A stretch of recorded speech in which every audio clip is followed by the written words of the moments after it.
बोला सर. नमस्कार. आतापर्यंत मुंडवा लँड स्कॅममध्ये आपण बऱ्याच गोष्टी बघितल्या. त्याच्यावर कुणाचं खरं कुणाचं खोटं याच्यावर आरोप प्रत्यारोप झाले. परंतु याच्यातल्या मूळ आरोपींना म्हणजे जे याच्यातले मूळ संदिग्ध आहेत पार्थ पवार त्यांच्यावर काही अजूनही धाड पडलेली नाहीये. याचं कारण असं आहे की हे सगळे यंत्रणा मिळून पार्थ पवार असेल, अजित पवार असेल किंवा हे सगळे स्कॅम आहे त्याला प्रोटेक्ट करतात. 4-5 दिवसापूर्वी एक माहिती दिली होती की जे 1 जून 2021 ला पत्र लिहिलं होतं ते पार्थ पवार यांनीच लिहिलं होतं. त्यानंतर 2 जूनला शीतल तेजवानी यांनी तसं पत्र लिहिलेलं आहे. त्यानंतर त्यांनी थोडा गदारोळ केला की याच्यावरती सही माझी नाही वगैरे वगैरे. परंतु आता त्याच्यात सगळ्यात मोठा पुरावा असा झालेला आहे की 1 जून 2021 ला जे पत्र लिहिलं त्याच्या आधी पार्थ पवार आणि शीतल तेजवानीने 2005-6 मध्ये जे सगळे मूळ मतदार आहेत त्यांच्याकडून पवाराचा गट करून घेतले. पार्थ पवार आणि शीतल तेजवानीने सगळी पॉवर ऑफ अटर्नी 25 मे 2021 मध्ये शीतल तेजवानीने करून दिलेली. 25 मे 2021 म्हणजे तेव्हापासून पार्थ पवार शीतल तेजवानी हे कधीही वेगळे नव्हते. हे दोघं आणि तो अमेडियाचा दिग्विजय पाटील म्हणून हे सगळे मिळून या सगळ्या संदर्भात मध्ये व्यवहार करतायत. आणि ही कागदपत्र सगळ्यात महत्वाचा मुद्दा असा आहे ही कागदपत्र आमच्याकडचे नाही तर ती शासनाच्या दरबारामध्ये असलेली आहेत. असं असतानाही राज्याचे महसूल मंत्री असतील, गृहमंत्री असतील, जी काही समिती नेमली ती समिती असेल त्यांना मात्र याच्यातला पार्थ पवारचा डायरेक्ट कसा संबंध आहे हे सापडलेलं नाही. त्याचं याचं कारण आहे की त्यांना ते शोधायचं नाही म्हणून सापडलेलं नाही. नाहीतर याचे पुरावे काही वेगळे कुठे आहेत अशातलाही भाग नाहीये. ही जी पॉवर ऑफ अटर्नी आहे शीतल तेजवानी आणि पार्थ पवार याच्यातली ही 25 मे 2021 ला साईन झाली. त्यानंतर आणखी एक महत्वाचा मुद्दा म्हणजे आता त्यांनी ज्या वेळेला LLP साठी ते लेटर ऑफ इंटेंट साठी पत्र दिलं त्यावेळेलाही नोटराईज अग्रीमेंट केलेलं आहे त्यांनी. साईट म्हणजे ही दोन्ही नोटराईज अग्रीमेंट एकाच नोटरीकडे साईन झाली, एकाच नोटरीकडे करण्यात. याचा आता गेली 5 वर्ष हे सगळी जण हा सगळा घोटाळा करतायत. राज्याचे वित्तमंत्री अजित पवार ते राज्याशी खोटं बोललेले आहेत आणि त्याला आपले जे मंत्री त्यांना प्रोटेक्ट करतात. त्यामुळे आता परवा जशी त्यांनी मागणी केली की ललिता कुमारी जजमेंट प्रमाणे एफआयआर दाखल झाला पाहिजे तर याच्यामध्ये आम्ही आज आम्ही पण म्हणू की हे सगळे पुढचे पुरावे आहेत. ललिता कुमारी जजमेंट म्हणजे कोणी जर एफआयआर करायला सांगितला पुरावा दिला तर ताबडतोब एफआयआर करायचा तर तो त्यांनी आज उद्यामध्ये करावा. नाहीतर आम्ही तिथे जाऊन यासाठी प्रयत्न करू. आणि याच्यामध्ये कुणीही स्वच्छ नाहीये. सगळे मिळून राज्याच्या जनतेला मूर्ख बनवलं. म्हणजे याच्यामध्ये कुणी कुणाला फोन केले वगैरे याच्यामध्ये अंजलीचाही बोलतील त्यानंतर एकच प्रश्न तुम्हाला की याच्यापूर्वी जे तुम्ही 2 डॉक्युमेंट दाखवलेले होते त्या डॉक्युमेंट्सवर कुठल्याही आवक क्रमांक नाही, कुठल्याही सही शिक्का नाही असं ते म्हणाले. तर याच्यावर ते आहे का? एक्झॅक्टली. आता मी याच्यावरनच पुन्हा सुरुवात करते. हे एक पॉवर ऑफ अटॉर्नी आहे जी शीतल तेजवानी आणि पार्थ अजित पवार यांच्यामध्ये झालेली ही पॉवर ऑफ अटॉर्नीची कॉपी आहे. या पॉवर ऑफ अटॉर्नी मध्ये हीच जागा, हीच जमीन, तोच सर्वे नंबर शीतल तेजवानीनी पार्थ पवारला आणि इथे प्रत्येक पेजवर सही आहे. तुम्ही म्हणालात ना मगाशी की सही नाहीये. या प्रत्येक पेजवर पार्थ पवारची सही आहे. प्रत्येक पेजवर. एवढंच नाही तर त्याचा फोटो देखील लावलेला आहे. हा बघ, हा पार्थ पवारचा फोटो देखील आहे, सही देखील आहे, स्टॅम्प देखील आहे आणि हे नोटराइज कॉपी आहे. हा 2021 मध्ये याच जमिनीचा पार्थ पवार आणि शीतल तेजवानी मध्ये झालेली पॉवर ऑफ अटॉर्नीची कॉपी आहे, ज्याच्या नंतर ते पत्र लिहिलं गेलं आणि ज्याच्या नंतर हा सगळा व्यवहार झाला. आता मी सगळे धक्कादायक खुलासे करते. धक्कादायक खुलासे असेल आणि हे कोणी आम्हाला पाठवले ते पण आम्ही सांगतो की आम्हाला ऍडव्होकेट तृप्ता ठाकूर ज्या दिग्विजय पाटलांच्या आणि शीतल तेजवानींच्या दोघांचीही ऍडव्होकेट ज्या ऍडव्होकेट तृप्ता ठाकूर आहेत त्यांनी मला व्हॉट्सअपवर आणि मी यांना ताबडतोब ते फॉरवर्ड केलं की त्यांनाही आली. तर ही फॅक्ट आहे की त्या बाईंना बहुतेक राग येत असावा की मला आणि शीतल तेजवानीला त्रास दिला जातोय, पण बहुधा पार्थ पवारला कुठेही कोणी देत नाहीये, म्हणून तिने सगळेच्या सगळे 71 पानाचे डिटेल्स आम्हाला पाठवले आणि त्याच्यापैकी हॉरेबल धक्कादायक असे खुलासे आहेत. एक म्हणजे पहिला नाव आहे Shri Santosh Hingde, collector of stamp, department of registration and stamp, यांच्यातलं आणि तृप्ता ठाकूर मध्ये झालेलं सगळ्याच्या सगळं कॉन्व्हर्सेशन सुरुवातीपासून म्हणजे त्यांना जे एज्युडिकेशन करून देण्याच्या आधीपासून हे हिंगडे आणि शीतल तृप्ता ठाकूर मध्ये सगळं कॉन्व्हर्सेशन आहे आणि त्याच्यात ते म्हणतात डॉक्युमेंट्स ना जे लावणार आहात ते सर्व जोडा, बाकीचं फाईल सोबत द्या. म्हणजे त्यांनी ते सांगितल्याबरोबर की ताबडतोब त्यांना पूर्ण ज्या एज्युडिकेशनचे पेपर्स ही PDF कॉपी त्यांना पाठवते. यानंतर सगळं तुम्ही जर बघाल चॅट आहे त्यांचं अगदी फाईल ती पाठवली. आता जी आम्ही एज्युडिकेशनची पाठवली फाईल दिल्याबरोबर सुद्धा त्यांना कळवलं होतं की हे आम्ही दिलंय. आता सर ती कोर्टातून निघाली आणि येते, गुड मॉर्निंग, आणि लगेच नोटीस रेडी झाल्याबरोबर अधिकारी त्यांना कळवतात की आता नोटीस रेडी आहे. आणि हे कोणासाठी करणार आहे, शीतल तेजवानी का दिग्विजय पाटील का पार्थ पवार? आता पुढे बघा, हा this is the biggest and the most shocking detail. हा जो ऍड्रेस आहे हा ते पाठवतात, आधी व्हॉइस कॉल होतो, मग हा ऍड्रेस पाठवतात. हा ऍड्रेस कोणाचा आहे? पार्थ पवारचा जिजाऊ बंगला. इथे त्यांना बोलवलं जात आहे का काय हे ऍडव्होकेट तृप्ता ठाकूरच सांगू शकतील. पण हा जो आता आम्ही गुगलवरनं चेक केला हा यशवंत गाडगे नगरचा पुण्याचा लोकेशन आहे जिथे पार्थ पवारचं घर आहे. आणि त्याच्यानंतरचे calls, voice calls, miss calls हे सगळे जर आपण बघितले सगळेच्या सगळे, आणि याच्यात अगदी गप्पा कॉंग्रॅच्युलेशन ते असं सगळे व्यवहार चालतात. हे झाले संतोष हिंगडे जे कलेक्टर ऑफ स्टॅम्प्स आहेत. म्हणजे हे जे सगळे व्यवहार झाले याच्यात सगळ्याच अधिकाऱ्यांच्या त्यांना अफाट मदत होती.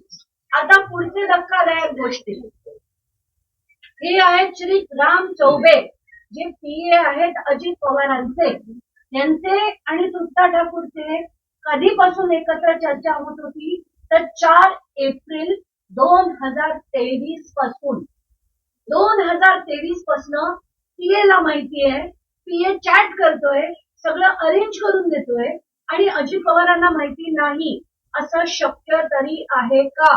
आताच्या घटनेला 4 एप्रिलला त्यांचं संभाषण आहे, 10 नोव्हेंबर 2025 ला आता म्हणजे हे सगळं जेव्हा गुन्हा झाला अमुक झालं तेव्हा राम चौबे CP ऑफिसला येतात, तृप्ता ठाकूरला सांगतात मी CP ऑफिसला पोहोचलोय.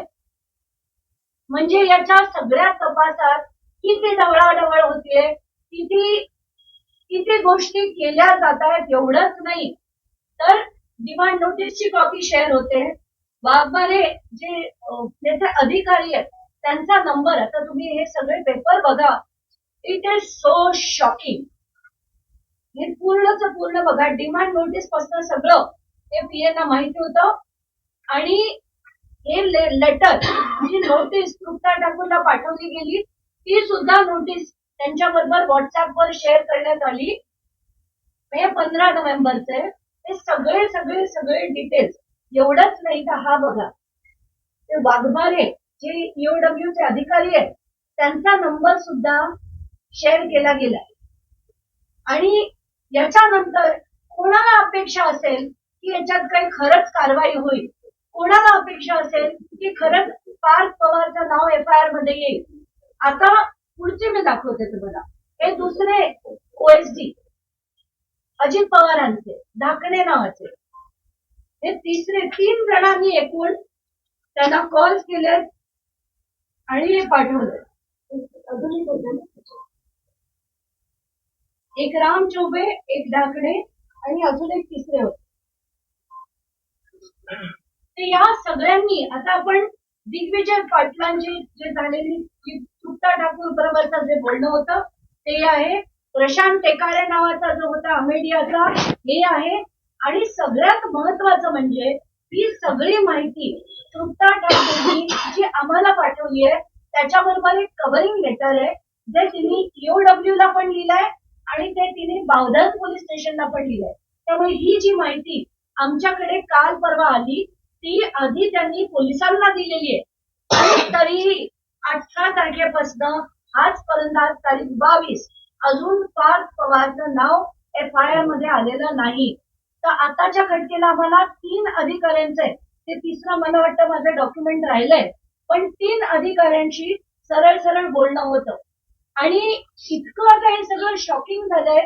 गृहमंत्री अजित पवारांना वाचवण्यासाठी हे सगळं करतायत. आणि मला मुख्यमंत्र्यांना देवेंद्र फडणवीसांना आज आव्हान द्यायचंय की आज तुम्ही ही FIR तुमच्या बावधन पोलीस स्टेशन मधनं आणि EOW कडनं जर मागून पार्थ पवारवर आज केली नाही आणि याच्यात सरळ सरळ 3 OSD 3 अजित पवारांचे आहेत. आणि हे सरळ असताना सुद्धा अजित पवारांचा जर राजीनामा घेतला नाही तर उद्या मी पुण्याला जाऊन मी आणि कुंभार तिथे अर्ज देऊन तात्काळ पार्थ पवार वर तुम्ही ऍक्शन घ्या आणि त्यांचं नाव घाला ही विनंती नाही आम्ही इशारा देतोय असं म्हटलं तरी चालेल. आताच्या घटनेला आम्हाला क्लिअर कट पुराव्यानिशी कळलंय की अजित पवारांचा याच्यात सहभाग आहे. ह्या व्यवहार 2021 पासून पॉवर ऑफ अटॉर्नी तिथे कोण दिग्विजय पाटील नाही अमेडिया नाहीये कोणी नाही. सरळ सरळ शीतल तेजवानी आणि पार्थ पवार मध्ये झालेला हा व्यवहार आहे. याच्यात दुसरं तिसरं कोणी नाही. बाकीची लोक नंतर आली. सगळ्या यंत्रणेची त्यांना साथ होती. कलेक्टर स्टॅम्प त्यांची सगळी कारवाई करत होते आणि 3 OSD अजित पवारांचे हे त्याच्यात त्यांना सहभाग होता. हे आता सरळ सरळ दिसते. काही 24 तासने जेव्हा हे प्रकरण घडलं खरं तर ही जी पॉवर ऑफ अटर्नी आपण म्हणतोय की 2025 सालची ही पॉवर ऑफ अटर्नी जी शीतल तेजवानी मध्ये झालेली होती. शीतल तेजवानी आणि इतर अधिकाऱ्यांमध्ये 2021 सालची जी पॉवर ऑफ अटर्नी आता तुम्ही दाखवताय की पार्थ पवारांचा त्यामध्ये स्वतः सहभाग असल्याचं दिसून येत आहे. या पॉवर ऑफ अटर्नीचं पुढे काय झालं आणि व्यवहार करताना प्रत्यक्ष व्यवहार करताना केवळ पार्थ पवार यांचं नाव लिहू नये म्हणून ही पॉवर ऑफ अटर्नी वापरली गेली नाही का? नाही, पहिली गोष्ट म्हणजे अजित पवार या पार्टीमध्ये त्यांना सर्वाधिकार शीतल तेजवानी यांनी पार्थ पवारांना हे दिले. म्हणजे कुठे काही अर्ज करायचे अमुक करायचे तमुक करायचे कोर्टात जायचं कॉम्पेन्सेशन स्वीकारायचं किंवा जे काय असेल ते सर्वाधिकार शीतल तेजवानीने 25 मे 2021 रोजीच्या पॉवर ऑफ अटॉर्नीद्वारे शीतल तेजवानीने पार्थ पवार यांना दिले. त्याच्यामुळे त्यानंतर आणि हे सगळे ही फक्त कागदपत्र याच्यामध्ये सगळे एकच आहे. या दोघांनी शीतल तेजवानी यांनी पार्थ पवारांना दिली की पार्थ पवारांनी शीतल तेजवानीने पार्थ पवारांना शीतल तेजवानी पार्थ पवारांनी शीतल तेजवानीकडे आधीचे जे वतनदार आहेत त्यांची पॉवर ऑफ अटॉर्नी आधीच होती. त्यांनी नंतर ही पार्थ पवारांना दिली आणि ही 25 मे 2021 आणि याच्यामध्ये खरं सांगायचं झालं ना तर कागदपत्र फक्त दाखवण्यासाठी ती फक्त काय पुढे कायदेशीर झालं हे सगळे एकच आहेत. याच्यातलं कोणी हे सगळ्या एंटिटी जरी माणसं वेगळी तरी या सगळ्या एंटिटी एकच आहेत आणि हे सगळे मिळून ही जमीन लुटण्याचा प्रयत्न करत होते. याच्यामध्ये कोणी कधी साधारणपणे कुठल्याही व्यवहारामध्ये देणारा आणि घेणारा यांचे वकील किंवा यांची लोक वेगवेगळे असतात. इथं 16 जूनला पण सुट्टा ठाकूर येतात आणि स्वीकारतात. एप्रिलचं पत्र इतिहास देतात आणि हे सगळं त्यांनी लिहिलेलं आहे त्यांच्या 17 मध्ये. आणि ही सगळी माहिती त्या ज्या बोर्डे होत्या खडक पोलीस स्टेशनच्या वेळेला ज्या तहसीलदार त्यांनी जी माहिती दिली त्याच्या पुरवणी जबाबात आहे म्हणजे पोलिसांनी वाचलेली आहे हे कुठून बाहेरून आलेलं हे माहिती असतानाही ज्या आर्थिक कारवाई होते त्याच्या अर्थी सगळ्यांनी मिळून या प्रकरणावर पाठवून करायच्यामुळे आणि त्यांनी महाराष्ट्राच्या दिशाभूल अजूनही चालू ठेवलेली आहे. एक्झॅक्टली कोण आहेत आणि त्यांच्याकडच्या या सगळ्या गोष्टी तुमच्याकडे कशा आहेत या कोणी पाठवलं का आपण आधी त्या अजित पवारांच्या असतील आता त्यांनी का पाठवले ते आता नाही, यामध्ये पार्थ पवारांना वाचवलं जात आहे, केवळ अडकवलं जाते ते दिग्विजय पाटील आणि शीतल तेजवानी. एक्झॅक्टली ही एकंदरीत त्याच्या मागे भावना आहे. बहुतेक त्यांना तसं वाटत असावं म्हणूनच त्यांनी आम्हा दोघांकडे ही जी माहिती पाठवली जी त्यांनी आधी EOW ला पण पाठवली आहे आणि बावधनला, कारण 2 FIR आहेत तर दोन्ही ठिकाणी त्यांनी ते पत्र लिहून पाठवलंय. आता हे जे तिसरं होत नव्हतं ते इथे आहे. हे डाकणे OSD अजित पवार, हे विकास पाटील अगेन PA अजित पवार आणि राम चौबे अजित पवारांचे PA, हे तिघांचेही डिटेल्स त्यांनी त्याच्यात पाठवलेले आहेत. आता महत्वाचं म्हणजे हे जे डाकणे आहेत यांना कधीपासून त्यांनी लिहिलंय तर ज्या दिवशी 16 जूनला ते तिथे तृप्ता ठाकूर ते जे बाउन्सर्स मी मागे म्हटलं होतं ते जेव्हा पजेशन घ्यायला गेले होते तेव्हा सुद्धा फोन कॉल्स आणि सगळे झालेले आहेत. ते या श्री डाकणेंबरोबर म्हणजे अजित पवारांबरोबर 16 जून 2025 ला म्हणजे तेव्हापासनं अजित पवारांची या प्रकरणामध्ये साथ होती हे सरळ सरळ दिसतंय, सरळ सरळ दिसतंय याच्यामध्ये. आणि हे काय आम्ही घरी बनवलेले डॉक्युमेंट नाही, तृप्ता ठाकूरनी आम्हाला व्हॉट्सअपवर शेअर केले जे आता मी काही मिनिटात आपल्या ग्रुपवर देखील टाकणार आहे. हे बघा 16 जून 2025 ज्या दिवशी इथे ताबा घ्यायला बोटानिकल सर्व्हे मध्ये तेव्हा पार्थ पवार पोचला तेव्हा डाकड्यांचे फोन कॉल सगळे तृप्ताबरोबर झालेले आहेत. म्हणून जे पोलीस प्रोटेक्शन त्यांना मिळालं होतं, पोलीस तिथे ते गेले होते, ते काय एक्झॅक्टली झालंय तर आता सगळं तुमच्या समोर आहे. आणि याच्यात सरळ सरळ मी तर थेट आरोप करते, मी कधी साधं सुद्धा पण बोलत नाही. अजित पवारांची मदत होती, 3 PA त्यांच्यासाठी काम करत होते आणि अधिकाऱ्यांना सुद्धा जर ते लोकेशनवर बोलवण्याची ताकद जर एक ऍडव्होकेट ठाकूरकडे आहे, लोकेशन पाठवून जिजाऊ बंगल्यामध्ये जर तृप्ता ठाकूरनी संतोष शिंदे म्हणजे कलेक्टरांना तो पत्ता पाठवला, शॉकिंग आहे. सगळी जी ट्रान्झॅक्शन की बाबा आम्ही दिलं, आम्ही आता फाईल पुटअप केली, फाईल सबमिट झालेली आहे, त्यांनी सांगितलं ओके आमची नोटीस रेडी आहे, हे सगळं जे त्यांचा जो बोलण्याचं हे चाललंय त्याच्यावर ना क्लिअर कट हे सगळे एकत्र होते. त्याच्यात फक्त शीतल आणि यांना सिंगल आउट केलं जात आहे. पार्थ पवार आणि अजित पवारांचा रोल त्याच्यात खूप मोठा आहे. आणि आता देवेंद्र फडणवीसांनी आता जर कारवाई केली नाही तर जे पिटिशन मी करणार आहे त्याच्यात त्यांना सुद्धा एक पत्र आता आम्ही दोघं मिळून देवेंद्र फडणवीसांना देऊ आणि त्याच्यानंतर FIR करायला पुण्याला जाऊ. तिथे जर ती FIR केली गेली नाही तर आमच्या पिटिशन मध्ये पिटिशनर त्याच्यात पहिले respondent number 1 will be Devendra Fadnavis chief minister of Maharashtra, next Devendra Fadnavis as home minister of Maharashtra आणि बाकीचे सगळे असतील. ज्यावेळेस अधिकाऱ्यांना प्रतिनिधी करण्यात आले मग तो पत्र व्यवहार असेल अनेक गोष्टी असतील पण ते म्हणतात याबद्दल मला माहित नाही. आज तुम्ही सांगितले यांच्याबरोबर त्यांचे चॅट होते म्हणजे तरी देखील अजितदादा म्हणतात की मला माहित नाही. नाही ते खरं थोडीच सांगणार आहेत. अजित पवार काही संत नाही आहेत की येऊन सांगतील बाबा मीच केलेलं आहे, ते माझ्या माहितीत सगळं होतं, माझ्या PAनी त्यांना मदत केली, कधीच म्हणणार नाहीयेत. ते सरळ सरळ असंच म्हणतील की मला माहित नाही. आधी म्हणाले होते थोडंसं माझ्या कानावर होतं, नंतर म्हणतात मला काहीच माहित नाही त्यातलं. त्याच्यात लोकांनी समजून जावं त्यांना काय म्हणतात. या प्रकरणात अजित पवारांचे किती अधिकारी सामील असल्याचं आतापर्यंत दिसून आलं त्यांनी नावं. आताच्या घटनेला अजित पवारांच्या ऑफिसचे 3 अधिकारी थेट सामील होते. एक 2023 पासून आणि 2 2025 मध्ये. त्यात एक मला वाटतं 16 जूनच्या आसपास आणि एक त्याच्यानंतर. म्हणजे जी चौकशी चालली आहे त्याच्यात सगळीकडे CP लेवलला, लोअर लेवलला, आयोकडे सगळी त्यांची सिस्टम बसून त्यांनी सगळं मॅनेज करण्याचा प्रयत्न केला.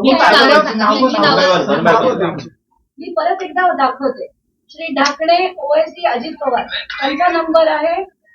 श्री राम चौबे PA अजित पवार, हे श्री संतोष शिंगणे जे कलेक्टर आहेत ते, आणि विकास पवार जे विकास पाटील ते पीए आहेत अजित पवारांचे, हे तिन्ही अधिकारी जे अजित पवारांबरोबर आहेत त्या सगळ्यांना माहिती आणि अजित पवारांना माहिती नाही, म्हणजे कमालच करतात अजित पवार. मुलगा 300 कोटीची जमीन देतो माहित नाही, अधिकारी एवढ्याने त्याला मदत करतात यांना माहित नाही. करतात काय अजित पवार सकाळी 6 वाजता उठून. एक महत्वाचा प्रश्न आहे की आता जी पॉवर ऑफ अटर्नी तुम्ही दाखवलेली आहे 2021 ही कोणत्या कोणत्या विभागाकडे आहे चौकशी ज्यांच्या सुरू आहे, म्हणजे चौकशी समिती आहे, त्याचबरोबर ईओडब्ल्यू कडे आहे, पोलिसांकडे तक्रार, कोणाकोणाकडे ही एक पॉवर ऑफ अटर्नी? ज्यावेळेस समिती नेमली तरी खारगेंची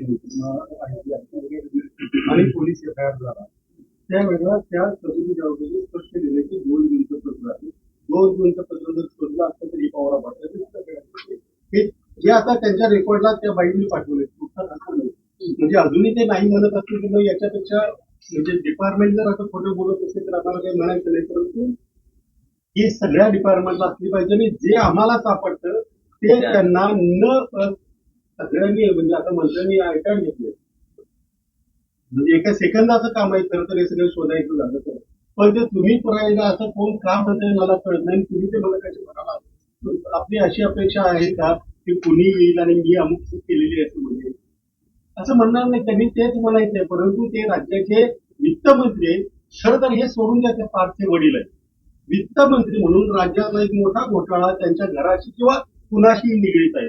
त्यांनी सुरुवातीला म्हणायला पाहिजे होतं की ह्याची सगळ्याची चौकशी करून दोषींवर कारवाई करू. त्याच्याऐवजी मला माहितीच नाही, माझ्या मुलाचा काही संबंधच नाही, ते कुणी त्यांनी माहिती नाही, डॉक्युमेंट कुणाकडे आहे, ते रद्द झालं, देवाणघेवाण झालीच नाही, देवाणघेवाण झाली नाही याच्यामध्ये सगळा घोटाळा लपलेला आहे. ते अधिकाऱ्यांवर ढकलतात, ते म्हणतात अधिकाऱ्यांनी आम्हाला हे अगदी बरोबर आहे त्यांचं. हे आता अधिकाऱ्यांनी लक्षात घेतलं पाहिजे की अशा मंत्र्यांचं ऐकायचं की याच्यासाठी जी आपली यंत्रणा आहे ती अधिकाऱ्यांनी मंत्र्यांनी एकमेकांवर अंकुश ठेवण्यासाठी आहे, परंतु त्या अधिकाऱ्यांना यांनी समजून करून घेतले. आणि म्हणूनच मी नेहमी म्हणतो की या अधिकाऱ्यांच्या ज्या बदल्या आहेत त्या बदल्या नियमाप्रमाणे व्हायला हव्या. हे सगळे अधिकारी जे मर्जीतले अधिकारी त्या राज्याचे किंवा त्या विभागाचे दबंग राजकारण आहे, त्यांच्या मर्जीने तिथे वर्षानुवर्षी ठेवले जातात, त्याचा अर्थ परिणाम. ताई संतोष ढाकणेचा किती समावेश आहे, कारण की ते मुद्रांक जिल्हाधिकारी आहेत, सर्वात महत्वाचा अधिकारी आहेत या प्रकरणामध्ये? सहभाग त्यांचा पूर्ण व्हॉइस त्यांचं जे चॅट झालेलं आहे, व्हॉइस कॉल झालेले आहेत, किती मिनिटाचे आहेत, किती सेकंदाचे आहेत, ते सगळे त्या पूर्ण डिटेल्स मी आता त्या ग्रुपवर मला आलेला पूर्ण मेसेज मी तुम्हाला आठवते. आता तुम्ही जो प्रश्न विचारला होता गुप्ता ठाकूरचा, त्यांना या जी गेलेली पत्र होती की 2 पत्र चौकशीसाठी हजर व्हा म्हणून त्यांना पाठवण्यात आली, त्याच्यावर त्यांनी लिहिलेलं उत्तर आणि त्याच्याबरोबरचे सगळे इलेक्शन जे आज आम्ही दाखवले ते सगळे 18 तारखेला ईओडब्ल्यू ला गेले होते आणि 20 तारखेला बावधन पोलीस स्टेशनला त्यांनी कळवले होते. आज तारीख 22. मी काल रात्रीपर्यंत मुंबईत नव्हते, काल रात्री आले, म्हणून आज आम्ही प्रेस कॉन्फरन्स घेऊन तुमच्या पुढे ठेवलं. ईओडब्ल्यूचे डिसेंबर आणि 20 डिसेंबर बरोबर ना? ताई ईओडब्ल्यूच्या एका अधिकाऱ्याचं तुम्ही नाव घेतात, संबंधित अधिकाऱ्याचा पण या प्रकरणामध्ये सहभाग आहे? आता असू शकतो जर नंबर शेअर होतोय तर नंबर शेअर करणं म्हणजे वाघबारेंचा नंबर शेअर केला गेला चौकशी अधिकाऱ्याचा, तर त्या चौकशीत कितपत योग्य ती कारवाई होईल एवढं नाही. ते 3 पीए आणि त्यांचे ओएसडी यांचे इतके कॉल झाले टू अँड फ्रो की ते तुम्ही बघितल्यानंतर तुम्हाला कळेल की याच्या चौकशी हा एक फार्स आहे हा सरळ आणि त्यांना क्लिअर कट वाचवलं जात आहे. म्हणून मी माझी मागणी आहे की आजच्या आज पार्थवर एफआयआर झाला पाहिजे, नाही झाला तर आम्ही उद्या जाऊन पुण्याला जाऊन पार्थवर एफआयआर करण्यासाठी कायदेशीर कारवाई करण्यासाठी मागणी आम्ही लोक करणार. ते असं म्हणतायत की तुम्ही जे कागद टाकले ते खोटे आहेत आणि आम्ही तुमच्यावरच अग्निनुकसानीचा दावा का थांबले मला ते कळत नाही. ते माझ्या पत्रानंतर त्यांनी केलं की काय एका जजमेंटचा उल्लेख देऊन की एफआयआर केला पाहिजे. मी त्याच्या दुसऱ्या दिवशी त्याचे स्वागत केलेलं आहे. 100 कोटीचा दावा करताय की 200चा करा, म्हणजे लवकर जर काही झालं माझ्यावरती म्हणजे माझ्याकडून तेवढे पैशाची मलाही कळेल. आणि एफआयआर त्यांनी तातडीने करावा, आमच्यावर करावा, काहीही हरकत नाही. फक्त जो न्याय आम्हाला असेल तो सगळ्यांनाच असला पाहिजे. आधी ते आरोपी आहेत त्यांच्यावर आम्ही जे आरोप लावले त्याचा व्यवस्थित खुलासा करा ती कागदपत्र खोटी आहे तसं या सगळ्या अधिकाऱ्यांना बोलवा, प्रेसच्या समोर आणा आणि आम्ही सिद्ध करून दाखवतो आणि हे तुमचं आहे. महाराष्ट्रातला भ्रष्टाचार कमी करण्यासाठी आम्ही ते दोघं वेड्यासारखे लढतोय. जर आम्हाला एवढं लढून हा भ्रष्टाचार मिटवण्यासाठी जर आमच्यावर FIR होणार आहे असेल तर त्याचं आम्ही नक्कीच दोघं जण स्वागत करतो. पार्थ पवार यांनी अनेक ठिकाणी असं म्हटलेलं आहे की त्या सह्या त्यांच्या नाहीच, त्यांच्या या एका पत्रावर. अहो मॅडम, एक साधी गोष्ट म्हणजे आता खरं तर याचा खुलासा द्यावा एवढंही हे महत्वाचं नाही. त्यावेळचे नोटरी, त्या नोटरीमध्ये नाव आहे, ज्यावेळेचे नोटरीमध्ये LOIच्या अर्थाने जे दिलं त्याच्यामध्ये ऍफिडेव्हिट केलं, अग्रीमेंट केलं, ते दोन्ही नोटरी सेम असतात. नोटरी काय आम्ही ठेवणार नाही तिथे. तुमच्या सह्या तुम्ही तिथे गेला, त्यांच्या समोर तुम्ही सह्या केल्या, मग तसं असेल तर म्हणजे असं जर नाकारायचं झालं तर उद्या सुप्रीम कोर्टाने दिलेलं जजमेंट पण नाकारतील. मग या राज्यामध्ये या यंत्रणेवर विश्वास ठेवायचा? म्हणजे ही यंत्रणा आहे का किराणा मालाचं दुकान आहे, कुणी काही करून जातोय? त्या कामकांना हे जे तुमचे कबुली जबाब आहेत, परत LOI आहे, 2 दिवसामध्ये तुमचं लेटर ऑफ इंटेंट मिळतं, आम्हाला मिळेल का? आमचा अर्ज करू स्वीकारतील का? याच्यामध्ये याचा अर्थ त्यांनी हे सगळे ठरवून केलेलं आहे. सोयी आणि हा एवढा काळ का लागला? सोयीचे अधिकारी आणेपर्यंत जेवढा वेळ लागला तेवढा तो वेळ लागलेला आहे. सोयीचे अधिकारी आले की त्यांनी ते आपले जे काही प्रकरण वाचण्याचे ते वाजवलेलं आहे. त्याच्यापेक्षा जास्त त्यांची मला वाटतं बोलण्यासारखं काही नाही. आणि जर कागदपत्र खोटी असतील तर त्यांची सगळी अगदी आर्थिक कमिटी, त्यांची कलेक्टर, पोलिसांचे अधिकारी आणि पत्रकार एकदा सगळे बसूया, त्यांनी नाकारावं, आम्ही सिद्ध करून देऊ. ताई कागदपत्र तुमच्याकडची आहेत, आमच्याकडची नाही. ताई तुम्ही महसूल अधिकाऱ्याचा उल्लेख केलेला होता. मुळात महसूल मंत्री चंद्रशेखर बावनकुळे तुम्ही भेट घेतलेली आहे. या प्रकरणात परत कागदपत्र सादर करणारा चौकशी समितीसमोर बिलकुल. खारगेंसमोर मी कालच खारगेंशी बोलले आणि त्यांची ती विनंती केली होती बावनकुळेंना पण की मला लवकरात लवकर 3रं हिअरिंग त्यांच्या पुढे देण्यात यावं. तर त्यांनी मान्य केलं आणि ते याच आठवड्यात बहुतेक गुरुवारी मला पुन्हा एकदा खारगे समिती पुढे हे सगळे कागदपत्र सुद्धा द्यायचे, म्हणजे मी देणार. हे महायुती सरकार स्थापन झाल्यापासून मुख्यमंत्री कार्यालयाचा वाद सगळ्या मंत्र्यांवर, अजितदादांवर किंवा त्यांच्या घरच्यांवर नाही, असं पण अजून काही नेमणूक पण नाही झाली, चयन दिसते मॅडम. पण तरी हा एवढा मोठा याच्यावर काय? मी आता ते मुख्यमंत्र्यांनी त्याचं उत्तर दिलं पाहिजे, आम्ही कसं देणार? सर्वोच्च न्यायालयाने दिलासा दिलाय आणि त्यांची आमदारकी पण आता रद्द होणार आहे. आणि शिक्षेला रद्द केलंय. स्थगिती मिळाली आहे, म्हणजे आमदारकी वाचली आहे, शिक्षेला झाली आहे, शिक्षेला स्थगिती, आमदारकी पण राहणार आहे. सुप्रीम कोर्टात आज सुप्रीम सुप्रीम कोर्टात सुनावणी पार पडली. बंद- तर सुप्रीम कोर्टामध्ये त्यांना दिलासा दिला, त्यांच्या शिक्षेला स्थगिती दिली आहे आणि आमदार म्हणून ते अपात्र ठरवलं जाणार नाही आणि त्याबाबत आज ते राज्य सरकारला तशी नोटीस देखील नोटीस देखील पाठवणार. जारी करतात. आनंद आहे. ज्यांना न्याय मागायचा कोणाचा तो हा नेहमी पडणारा प्रश्न आहे की ज्या सगळ्या अशा संघटना, संस्था म्हणजे मुख्यमंत्री कार्यालय असेल, महसूल मंत्री कार्यालय असेल, पोलीस कार्यालय असेल, सगळे जर यांच्याच्याच बाजूने असतील तर मग न्याय मागायचा कुठे? परत आम्हीच कोर्टात जायचं. कोकाटे प्रकरणात मला तिथे जे लोक उपस्थित होते त्यांच्याकडनं असं कळलं की जजनी प्रॉसिक्युटर ज्या होत्या गव्हर्नमेंट तर्फे लीडर, त्या काही लढत नव्हत्या विशेष, म्हणून शेवटी जजनी त्यांना विचारलं की तुम्ही कुठच्या बाजूने आहात, या बाजूने आहात का त्या बाजूने आहात? याच्यावरनं काय ते समजून द्यावं, कारण आपल्याच सरकारने जर भ्रष्टाचाराविरुद्ध जर लढले नाहीत तर त्यातनं काय साध्य होणार आहे? आणि म्हणूनच मी सांगते ना की आत्ताच्या घटनेला एकानंतर एक जे होत आहे, काल एका आर्मीच्या लेफ्टनंट कर्नलनी पैसे खाणं आणि त्याच्यात, आता मी तर म्हणते की त्याच्यावर देशद्रोहाचा गुन्हा झाला पाहिजे का?